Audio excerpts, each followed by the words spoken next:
All right, so we're diving into some pretty heady stuff today. I mean, imagine a future where medicine is completely transformed, right? Like, we're talking about tackling those massive issues we see every day, big pharma's influence, the whole pandemic preparedness thing. Yeah, it's a lot to unpack. It is, and that's exactly what Jacob Prince does in his book GRANDSHIELD. Oh, I see where we're going with this. You Yeah. got those excerpts from a listener, right? Exactly. Shout out to the listener who sent those in, by the way. So, GRANDSHIELD. It's definitely a wild ride, and that's why we're here today. We want to break it down for you, analyze it, and yeah, maybe even get a little critical, give you the good, the bad, and maybe even the ugly when it comes to Prince's vision. Sounds like a plan. Right. Okay, so to kick things off, let's talk about the preface. I mean, that's where Prince really sets the stage. It's interesting how he dedicates the book to the victims of COVID-19. It's like he's grounding his vision in this really stark reality. But then he goes on to talk about this hopeful transformation of medicine. It makes you wonder, what exactly is he trying to fix? It's like he's not just saying, hey, the future is bright. He's acknowledging the problems, the serious problems, before he even gets to the solutions. And one of the biggest problems he points to is, you guess it, the pharmaceutical industry. Big pharma, yeah. And he doesn't hold back. Like that example he gives about payments to journal editors, I mean, that's not some fringe conspiracy theory. It's a documented issue.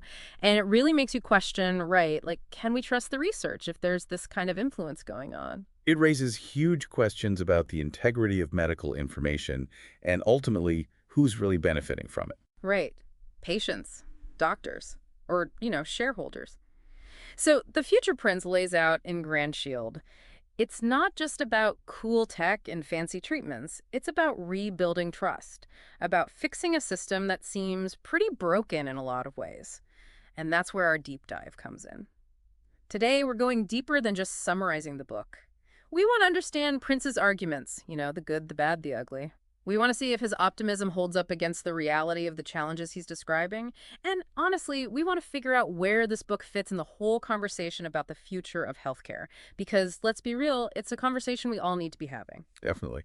And you can't ignore the pandemic's influence on Prince's thinking. Yeah. I mean, it's like he's using COVID-19 as this case study for what went wrong Yeah. and what we need to learn from it. Absolutely. Like, think about it. The pandemic exposed all those cracks in the system, right? Yeah. The lack of resources, the disparities in healthcare access. Prince basically argues that we were caught flat-footed. Yeah, he's pretty critical of the global response, or lack thereof. And he points out that even with all the talk about transforming healthcare, moving towards value-based care, reimagining public health systems, all that, not much has actually changed, especially in those parts of the world that were hit the hardest. Like the third world. That's a really important point he makes. It's like all these fancy advancements don't mean much if they're not reaching the people who need them the most. Exactly. So you have this contrast between the hopeful future he's laying out and the stark reality of the present. And then he throws in this idea of a global auditing agency. Yeah, that's a big one. Basically, an independent organization with the power to scrutinize medical research, investigate any potential wrongdoing, and do it all transparently. It sounds like a really powerful concept. Like, in theory, it could help address that trust issue. Yeah, but how do you actually make that work?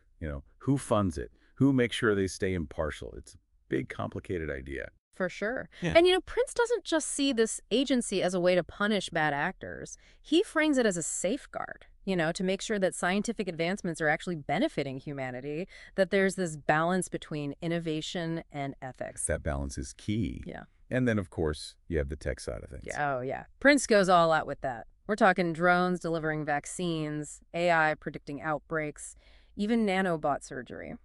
Sounds like science fiction, right? It does, but who knows? Maybe it's not that far off. But Prince's point is, even if we have all this incredible technology, it won't matter if people don't trust it. Right. Trust is everything. He says we need to be convinced that these advancements are safe, effective, and ethical. It's not just about being flashy, it's about real benefit. And to build that trust, you need more than just cool gadgets. You need commitment to research, to thinking outside the box, and, like we talked about earlier, you need global collaboration. These breakthroughs can't just benefit a select few. Definitely. And that brings us back to the whole pandemic preparedness thing. Prince really sees COVID-19 as this wake-up call. We can't be caught off guard again. Yeah. And he talks about all these efforts to strengthen our defenses, which is a conversation that's happening in the real world too, right? I mean, there's been so much talk about prophylactic strategies, containment protocols, all that stuff. And the vaccine issue is huge. Even with the speed at which the COVID vaccines were developed, there was still so much hesitancy, so much misinformation. It makes you wonder, if another pandemic hits, will people be willing to get vaccinated? Will we be able to act quickly enough?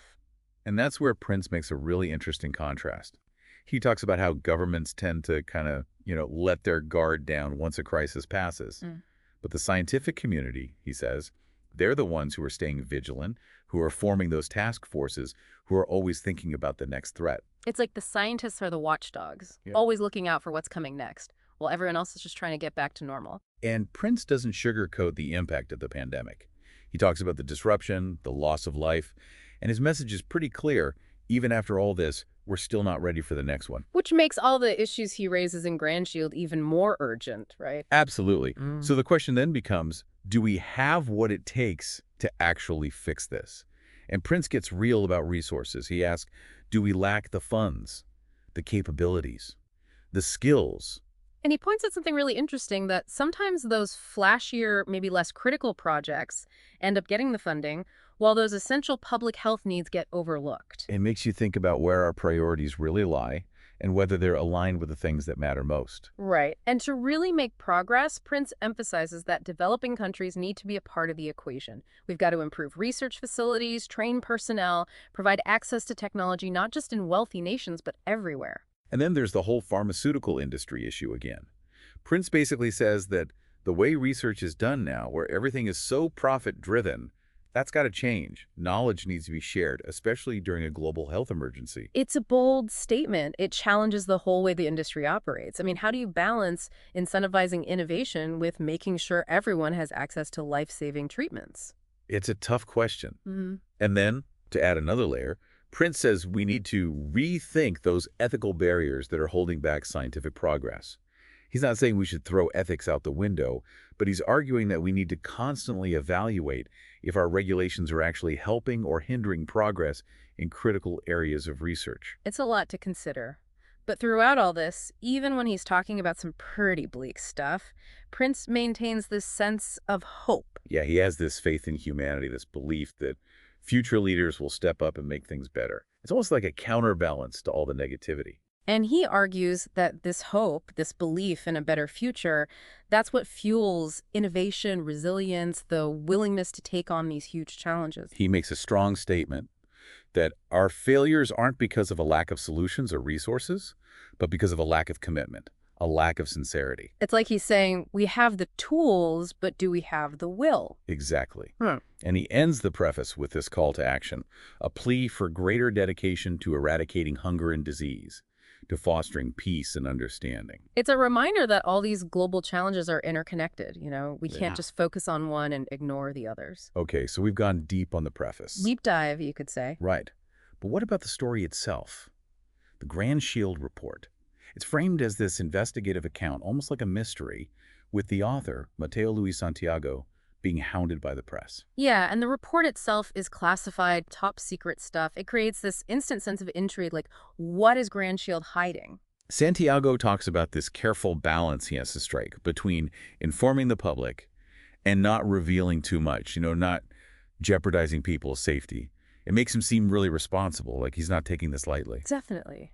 And he mentions all these attempts to dig up the truth about GRANDSHIELD, these hidden events, which just adds to the mystery. There's this sense that there's more to the story than meets the eye, that there are powerful forces at play. Totally. And then you have this new warning from the WHO, which throws everyone into a panic. It feels so familiar after what we've all been through, right? Oh yeah, the fear of another lockdown, the economic uncertainty, it's all there. And people are angry, they're frustrated, they're like, what are you doing to prevent this? We can't afford another lockdown. It's that feeling of helplessness, of not being in control. And that's when GRANDSHIELD enters the scene. Led by Dr. Elise Marlowe, Nobel Prize winner. Yeah. I mean, talk about credentials. It instantly gives the organization this air of authority. Yeah, it's like if a Nobel laureate is involved, this must be serious, right? But then you have the mystery of the other co-founders. Their identities are kept secret. Why? We don't know. It makes you wonder, are they powerful figures? Are they hiding something? It adds to that whole conspiracy vibe. And then there are Dr. Marlowe's family ties. Her husband's the FBI chief. Her son's this tech genius. It's like, is this a coincidence? Or are those connections somehow playing into GRANDSHIELD's work? It's never explicitly stated, but it's definitely something to think about. So we have this looming pandemic threat, but it doesn't actually hit right away. And that kind of backfires because investors get nervous, development programs slow down.